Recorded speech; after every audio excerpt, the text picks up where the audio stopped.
It started with a whisper. Not a headline, not a press release, not a grand royal announcement.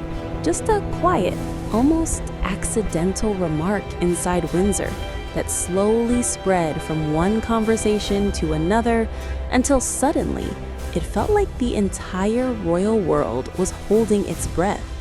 Because the thing about whispers in the monarchy is this: they almost always carry a truth someone never intended the world to hear.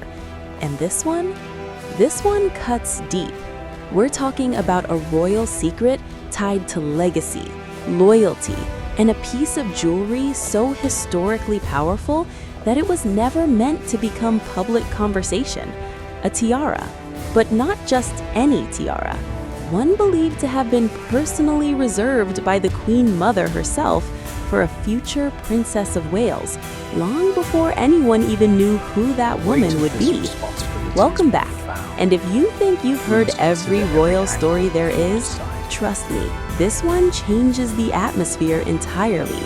Because the man at the center of it all isn't Harry, isn't a tabloid insider, and isn't a palace staff leak.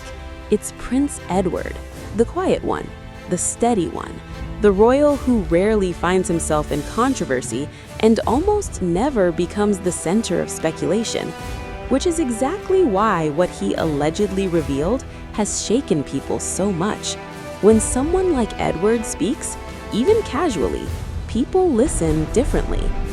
According to those close to the situation, the moment happened during a private gathering, nothing formal. Just family, memories, and stories drifting between generations.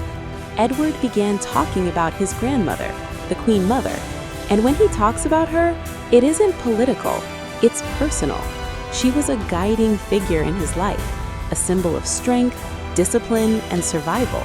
The woman who held the monarchy steady when everything else felt like it might collapse. And then, mid-conversation, he said something that reportedly stopped the room cold. He mentioned that before her passing in 2002, the Queen Mother had set aside a specific tiara, not generally, not symbolically, specifically, reserved, with a clear intention that it would one day belong to the woman who would marry Prince William, the future Princess of Wales. Now, think about that for a second. Back then, Kate Middleton was not part of royal life. She was just a university student living a normal life, completely outside the palace walls. But the Queen Mother wasn't thinking about a name. She was thinking about a role. She understood history better than almost anyone. She knew that the survival of the monarchy would one day depend on the woman standing beside the future king, and she wanted that woman protected. The tiara in question is believed to be many experts to be the Strathmore Rose, a delicate floral diamond piece that hasn't been seen publicly in decades. It was a wedding gift to the Queen Mother herself, deeply personal and tied to a time before abdication crises, before public scandals, before the modern chaos of royal life. It represented stability, heritage, and the kind of quiet strength that doesn't need to shout to be felt. If this story is true, it means the Queen Mother wasn't just passing down jewelry. She was sending a message across generations. And that message, it points directly at Catherine. Now, here's where things get complicated. Because inside royal life, hierarchy is everything.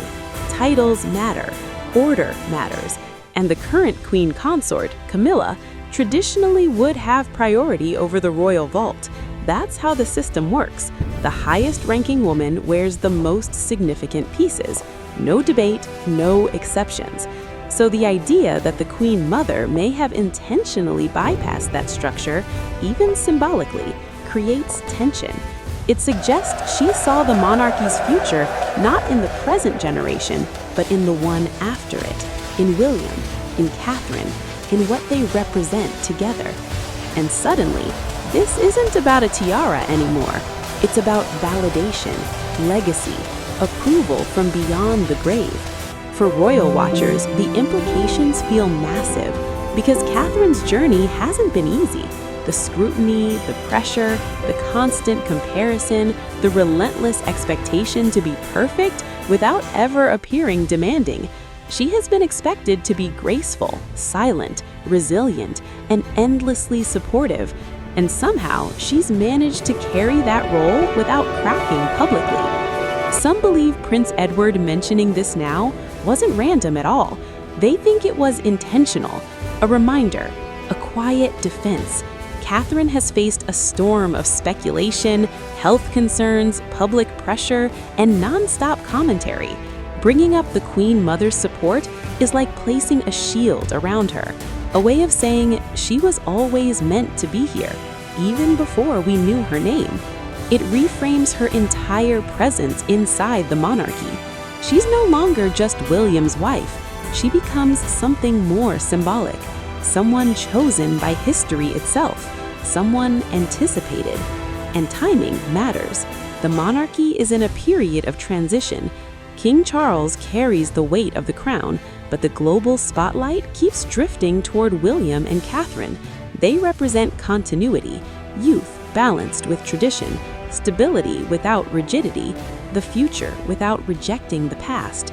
If the Queen Mother truly foresaw that, it means we're watching it unfold right now, slowly, quietly, piece by piece. Prince Edward may have revealed more than he intended, or maybe exactly what he intended. Either way, the effect is undeniable.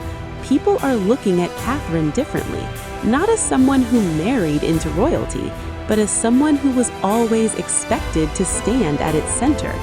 The tiara becomes a symbol, but the real story is about belief. Someone from the past believing in someone from the future long before they met. And that idea, it captures people's imagination in a way no press statement ever could. So now the world waits, watches. Every royal appearance, every portrait, every formal event will carry a new layer of curiosity. Will this be the moment?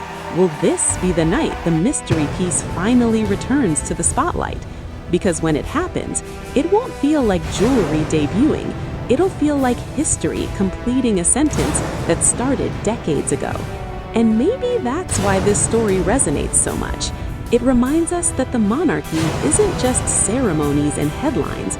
It's relationships, plans, emotions, quiet decisions that echo across generations. The Queen Mother played the long game. Catherine is living the result of it. And Prince Edward, whether intentionally or not, just pulled back the curtain enough for the world to notice. This isn't the end of the story, not even close. If anything, it feels like the beginning of a new chapter, one shaped by legacy, expectation, and a future queen who may have been chosen long before she ever stepped into a palace. And now we all find ourselves watching a little more closely, wondering when history will reveal its next move.